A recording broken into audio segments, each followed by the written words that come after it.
After my mother's funeral, I spent several days clearing out her old room in the house I grew up in, going through years of things she had left behind.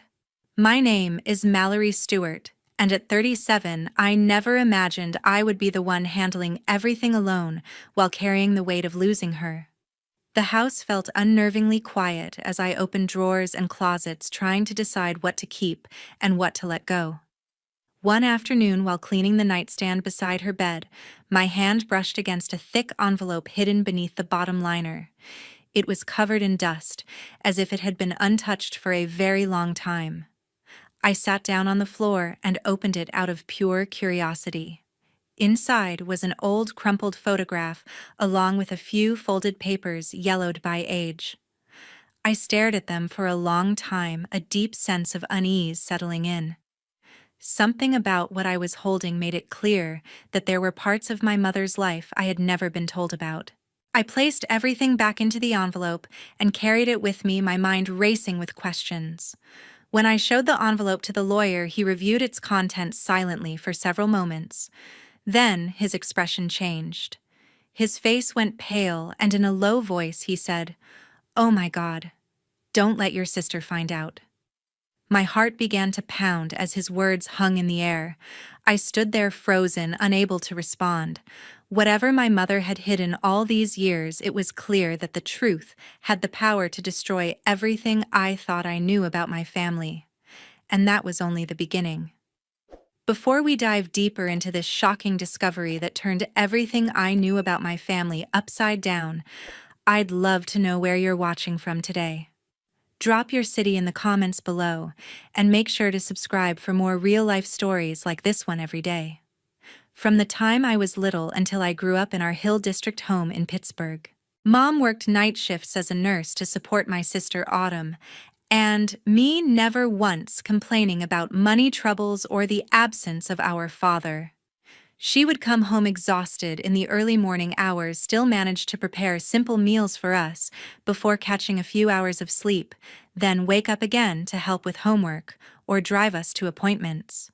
Mom handled all the bills on her modest salary, often skipping things for herself, so we could have school supplies or occasional treats like ice cream after a good report card. She shielded us from any bitterness about the man who left before I was born, choosing instead to focus her energy on making sure we felt secure and loved every single day. Her strength became the foundation of our lives, showing us through quiet actions how to persevere, no matter what challenges came our way. Mom always tried hard to divide her time and affection equally between me and my sister Autumn, so neither of us ever felt left out or less important. She made a point of alternating special outings, taking one of us to the library one weekend and the other to the park the next, ensuring both got individual attention. Mom paid close attention to our different interests, remembering Autumn's love for drawing and my passion for reading, buying supplies, or books that matched what each of us enjoyed most. She sat with us separately to hear about our days at school, offering advice tailored to our personalities, without showing favoritism in front of the other. Mom frequently reminded us that her love for both daughters was exactly the same, expressed in ways that fit who we were as individuals. Still, I often noticed Mom lingering longer in conversations with Autumn after coming home from late shifts, sharing stories from her own younger days that seemed reserved just for her. Those quiet moments in the kitchen or living room would stretch on while I stayed in my room, hearing muffled voices, but not the full details of what they discussed. Mom would recount experiences from her nursing training or family tales from before we were born, opening up in a way that felt more intimate during those times with Autumn alone. It happened regularly enough that I began to recognize the pattern, though Mom never made it obvious or intentional in any hurtful way. Those extended talks became something I observed from a distance, wondering what made Autumn the one Mom chose for those deeper shares. On many weekend evenings, Mom would gently pull Autumn aside to the kitchen corner for private chats, while I remained nearby but not fully included in the discussion. They would talk about everything from school friends to future dreams, with Mom offering guidance that seemed to flow more easily in those settings. I could hear laughter or serious tones drifting through the doorway, catching only fragments as I passed by or pretended to read in the next room. Mom's voice carried a certain warmth during those sessions, delving into topics she rarely brought up when all three of us were together. It left me curious about the bond they shared in those moments, even as I understood Mom was simply responding to whatever Autumn needed at the time. I never held it against Mom, instead, quietly assuming Autumn might require that extra closeness for reasons I did not fully understand, even if it sometimes left me feeling a bit on the outside in my own home. Those thoughts stayed private as I watched their interactions, convincing myself it balanced out in other ways. Mom showed care for me. The difference never turned into resentment because Mom's overall effort to be fair remained clear in daily life. Still, the subtle gap lingered in my mind over the years, shaping how I viewed my place in our small family unit. It taught me early on that relationships could have layers not always visible to everyone involved. Our Hill District house held all the childhood memories for Autumn, and me filled with everyday moments like shared meals at the small table, or summer days spent playing in the limited space we had available. We celebrated birthdays with homemade cakes Mom baked, despite her fatigue marking another year with simple gifts wrapped carefully. Holidays brought decorations we put up together, creating traditions that tied us to the place no matter how modest it was. School projects scattered across the floor turned the living room into a workspace where Mom helped both of us late into the evening. Those ordinary experiences built the backdrop of our upbringing, making the house more than just walls, but a container for everything we went through as sisters growing up under Mom's care. 3 years before Mom was diagnosed with her illness, I made the decision to quit my job in another city and move back to Pittsburgh so I could care for Mom full-time, after the doctor explained that her health was starting to decline in serious ways. Leaving my position meant giving up stability I had built over years, but seeing Mom struggle with everyday tasks made it clear she needed someone close by every day. I packed up my apartment, quickly arranged the move within weeks, and settled into the old house to handle appointments, medications, and whatever else came up. Mom protested at first, saying she did not want to burden me, but I insisted it was the right choice because family came first during tough times like this. Taking on the role changed my routine completely, filling my days with hospital visits and learning about her condition while trying to keep her spirits up. On the nights when Mom could not sleep because of the pain, she would reach for my hand in the dark and start talking about her worries regarding Autumn, mentioning how Autumn seemed to be changing in ways that troubled her. Mom's voice would soften as she described small things like missed calls or short responses to messages that added up to a bigger shift. She confided in me during those quiet hours, sharing fears that Autumn might be pulling away for reasons she could not figure out. Mom often said, "Autumn used to tell me everything, but now it's like she's keeping a wall up." Those conversations left me listening carefully, offering reassurance, while feeling the weight of Mom's unspoken sadness about the growing distance. Mom pointed out how Autumn called home much less often than before, with weeks sometimes passing without a real conversation, and her tone carried deep regret whenever she brought it up. She would recall the days when Autumn phoned almost daily just to check in or share something from work, contrasting it with the current silence that felt unnatural.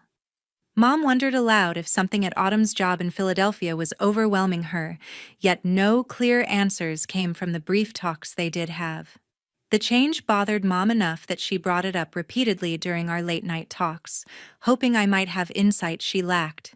Hearing that regret in Mom's words made me pay more attention to the pattern myself. Autumn only came to visit on weekends, and always left early, never staying long enough for extended time like she used to in previous years.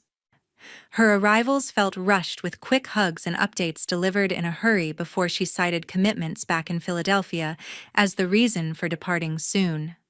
Mom looked forward to those short visits, preparing favorite meals ahead, but the brief stays left her quiet afterward. Autumn's schedule seemed packed, yet the pattern of short trips became consistent, reducing the family time we once counted on. Those limited hours together highlighted the shift more than anything else. Mom sighed often and told me Autumn appeared to be creating distance from the entire family, even though she could not pinpoint the exact cause behind it. She expressed confusion about what might have triggered the change, wondering if life in the city had simply pulled Autumn in different directions. Mom said once, "I just wish Autumn would open up like she used to. It hurts not knowing what's going on with her." The uncertainty weighed on Mom especially as her own health issues made connection feel more precious. She held on to hope that things would improve, but the ongoing separation added to her emotional load. I noticed myself that Autumn shared very little about her job or daily life in Philadelphia, turning conversations surface level whenever we spoke, and avoiding deeper topics altogether. Calls with her focused on quick check-ins without details about friends, work challenges, or plans, leaving gaps that grew over time. The lack of openness made family interactions feel strained, as if part of her world stayed completely closed off. I tried asking gentle questions to draw her out, but responses remained brief and deflected. That growing reserve contributed to the overall sense of separation settling over us all. Not long after my mom slipped away quietly in her sleep one night, after her condition had declined steadily in the weeks leading up to it. The hospice nurse called me early that morning, and I sat by her bed until the funeral home staff arrived to take her. Everything felt surreal as I signed the necessary forms and began notifying people about the loss. Autumn flew in from Philadelphia the same day, arriving at the house with red eyes and a small suitcase. We spent the next few days planning a simple service together, choosing a casket and flowers that suited Mom's straightforward tastes. Autumn stayed long enough to attend the burial with me standing close during the short graveside ceremony as a small group of friends and relatives gathered. We lowered the casket and shared a few words with those who came to pay respects, keeping the event modest just as Mom would have wanted. Autumn helped place the flowers and spoke briefly with attendees afterward, offering thanks on behalf of the family. The day ended with us returning to the house in silence, both exhausted from the emotional weight of saying final goodbyes. We finished all formalities at the cemetery office before heading back. Autumn soon began asking me about the location of specific papers Mom had kept, focusing on the house deed and details for any bank accounts still active. She brought it up casually during dinner one evening, saying it would help to have everything organized for what came next. I mentioned the main folder I had already found with basic documents, but Autumn wanted to know if Mom had stored others in different places around the house. She spent time looking through drawers in the study, pulling out files to review quickly. Autumn said, "I need to get back to Philadelphia soon because work is backing up." Autumn reviewed several papers that afternoon, noting down references to property and finances, before mentioning her job required her to return promptly. She explained that her boss had given limited time off, so extending the stay was not possible. Autumn packed her bag the same evening, booking a flight for the following morning. She gave me a quick hug before bed, promising to stay in touch about any decisions. The departure came just one day after the burial wrapped up, completely shifting all remaining tasks to me alone. Autumn left Pittsburgh early the next morning for her flight back to Philadelphia, leaving me to handle the house on my own. Her exit felt abrupt, but she insisted professional obligations left no flexibility. I drove her to the airport in quiet, watching her check in and disappear through security without much conversation. The drive home alone emphasized the solitude ahead as I faced sorting through Mom's belongings. The house seemed larger in her absence, with every room reminding me of recent events. I remained in the house to manage everything Mom had left behind, starting with clothes neatly folded in closets and moving to personal items on dressers and shelves. The process involved folding garments for donation and setting aside pieces with sentimental value like scarves Mom wore often. I cleared out bathroom cabinets of medications and toiletries, labeling boxes for charity pickup. Days blurred as I worked room by room, pausing over letters or small keepsakes that brought back memories. Handling those details became my way of processing the loss gradually. While flipping the worn liner from the bottom of Mom's old nightstand drawer during cleaning, I discovered a thick envelope covered in dust concealed carefully underneath. The placement suggested deliberate hiding as nothing else occupied that space. I pulled it out slowly, brushing off layers of dust that revealed how long it had stayed untouched. The envelope felt heavy with contents sealed inside, drawing my full attention away from the routine task. Curiosity grew as I held it, wondering why Mom had chosen to keep something so well out of sight. The morning after, I took the photograph and the papers from the envelope to several of Mom's old acquaintances the very next day, hoping someone might recognize the baby girl she held so tenderly in the image. I started with her former nursing colleague, who lived nearby, meeting at her home where we sat in the living room with tea. She examined the picture carefully, zooming in on details with her reading glasses, but ultimately said the child did not ring any bells from Mom's stories or shared photos over the years. I thanked her and moved on to another friend Mom had known from church groups, showing the same items during a short visit. That friend studied it just as thoroughly, recalling many events from Mom's life, yet she too could not place the infant at all. No one among Mom's longtime acquaintances could identify the baby Mom cradled in the photograph, increasing my confusion about where the image fit into her past. Each person I asked expressed genuine interest and spent time looking for clues in the background or Mom's expression, but nothing clicked. One suggested it might be a distant cousin Mom rarely mentioned, while another thought it could be from a hospital case she handled professionally. Their inability to provide answers only heightened the sense that this was something Mom intentionally kept separate from everyone. The consistent blank responses left me with more questions than when I began the search. I chose to drive straight to the office of Mr. Lawrence Burke, Mom's longtime lawyer, the one person she had always relied on for confidential matters throughout her life. I scheduled an appointment the same afternoon, arriving with the envelope secured in my bag. The waiting room felt familiar from past visits Mom made for routine updates to her will or property documents. I entered his office when called, taking the seat he offered across from his desk. The atmosphere carried a seriousness that matched my growing unease about the discovery. I placed the full envelope on Mr. Burke's desk and asked him to look through everything inside right there in his office. He opened it methodically, removing the photograph first and holding it up to the light for a better view. Then he unfolded the accompanying papers, reading each one with focused attention that lasted several minutes. Mr. Burke went back over certain sections twice, his brow furrowing slightly as he absorbed the contents. He set the items down carefully before meeting my eyes again. Mr. Burke studied the documents and photograph for an extended time before leaning forward to share the truth Mom had entrusted him to protect for so many years. He began by confirming details from the papers, explaining choices Mom made during a challenging chapter she never discussed openly. Mr. Burke said quietly, "Your mother wanted this to stay private unless something like this came up after she was gone." The revelation unfolded steadily as he described legal steps Mom took to safeguard certain aspects of her life. His explanation revealed intentions driven by deep care and difficult circumstances at the time. I remained silent while listening to Mr. Burke, sensing the world around me pause as the full truth emerged piece by piece. The information reshaped understandings I had carried about our family without ever questioning them before.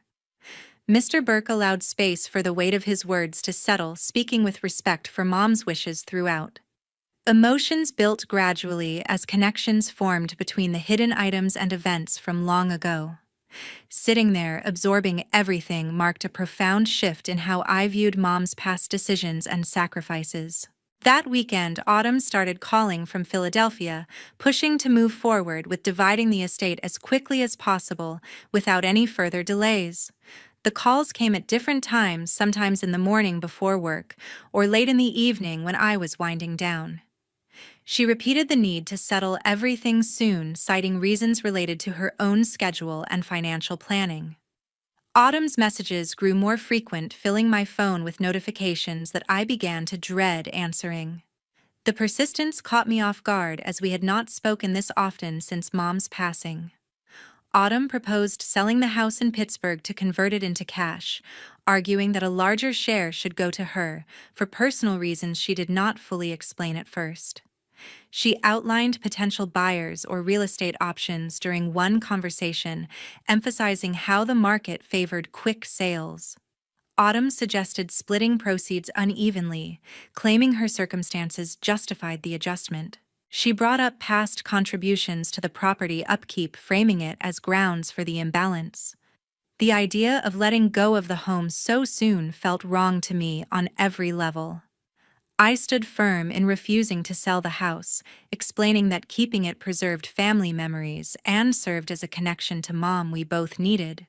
I countered with an offer to divide the savings accounts equally while leaving the property untouched for now. Autumn listened briefly before dismissing the suggestion, insisting the house represented unnecessary holding costs. I repeated my position calmly, focusing on emotional value over immediate financial gain. The refusal marked the first real disagreement we had faced over Mom's estate matters. My old friend Sarah sent me a message one afternoon, sharing that Autumn faced serious financial difficulties with mounting credit card debt back in Philadelphia.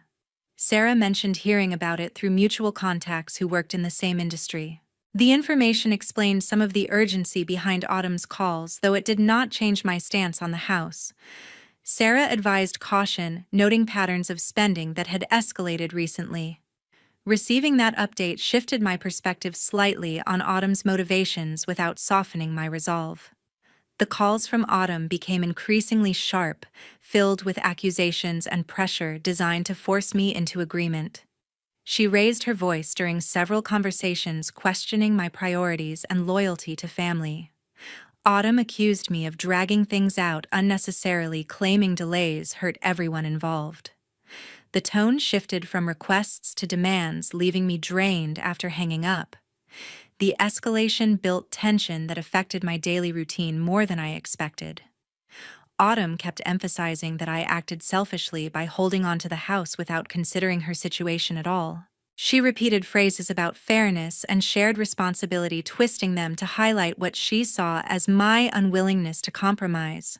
Autumn brought up childhood promises or implied obligations, using emotional appeals to push her point. The constant refrain wore on me, creating doubt even as I knew my reasons remained valid. She ended many calls with warnings about prolonged conflict, adding to the overall strain between us. 6 months after the burial, Autumn formally filed a petition in the Allegheny County Probate Court to contest Mom's will and demand an uneven division of the estate in her favor. The paperwork arrived by certified mail one afternoon, outlining claims that caught me completely off guard. She argued for a larger share based on contributions she alleged over the years, requesting the judge override the original terms. The filing forced a hearing date within weeks, turning what had been private tension into an official legal battle.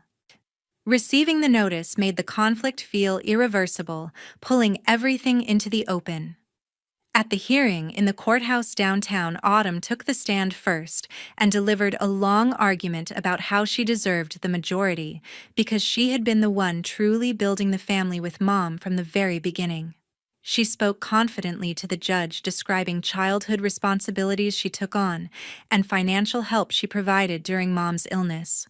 Autumn claimed emotional investment that outweighed any equal split, saying, "I was the one who stayed involved when things got hard, and that should count for something." Her testimony painted a picture of dedication, emphasizing moments she positioned as sacrifices. The delivery carried conviction, making her case sound reasonable on the surface. I sat listening from my side of the room, feeling drained and unable to mount a strong counter during my turn to speak when called. The accusations stung, bringing up old dynamics in ways that left me searching for words. I managed basic responses about wanting fairness and honoring Mom's intentions, but nothing forceful came out. Autumn's prepared statements overshadowed my quieter explanations, creating imbalance in the presentation. The judge noted points from both sides without immediate reaction, leaving me worried about the outcome. Mr. Burke arrived unexpectedly in the courtroom that morning, taking a seat quietly until called as a witness approved by the court after my brief mention of his role. He walked to the stand with documents in hand, ready to provide testimony Mom had discussed with him previously. The judge allowed his input as the drafting attorney for the final will, giving weight to his professional knowledge. Mr. Burke remained composed throughout, focusing on facts rather than opinion.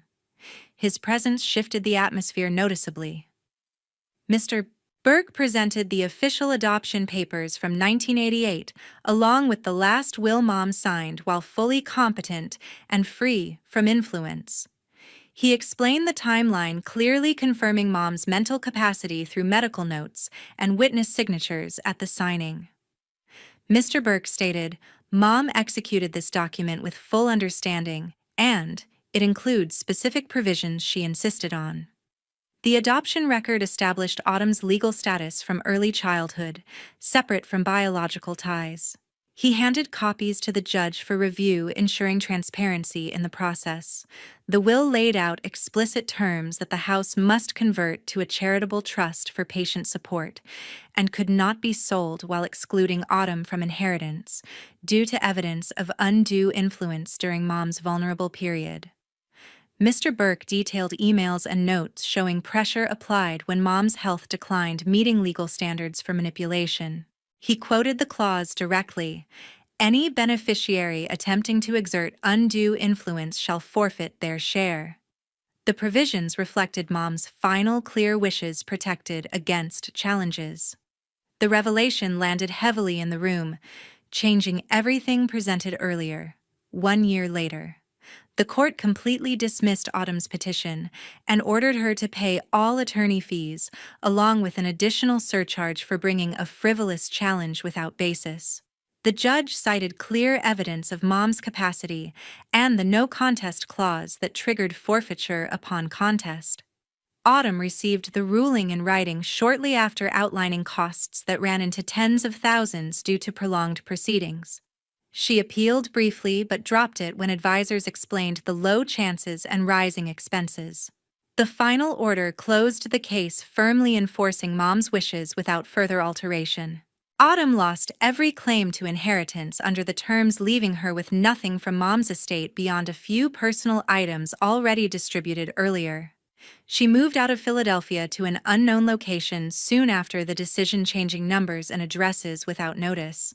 Contact attempts went unanswered, confirming the complete break she initiated. The silence replaced previous arguments, creating a void that felt both relieving and final. No messages or updates arrived, marking the end of any remaining tie. I retained full control of the house in Pittsburgh and transformed it into a small support center for patients dealing with the same illness Mom faced in her final years. Local organizations helped set up weekly meetings and resource sessions in the living room, where families shared experiences. Volunteers coordinated visits and information packets, turning the space into something useful for the community. The change honored Mom's memory by focusing on help rather than sale, aligning with her charitable intent. Activities grew steadily as word spread among support groups. I often sit alone in the house, reflecting on the days spent with Mom, realizing that family love does not always appear equal or obvious on the surface.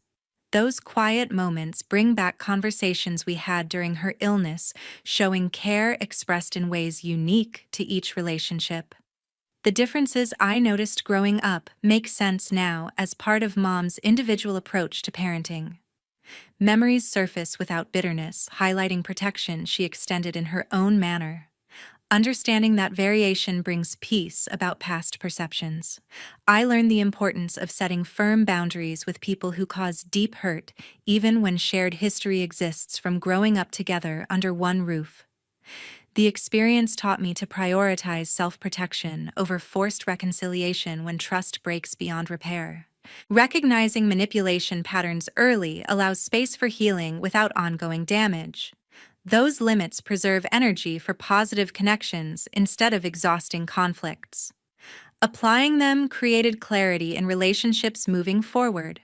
This story shows that greed and betrayal can destroy family bonds faster than any outside force, while hidden truths about origins sometimes explain long-standing tensions.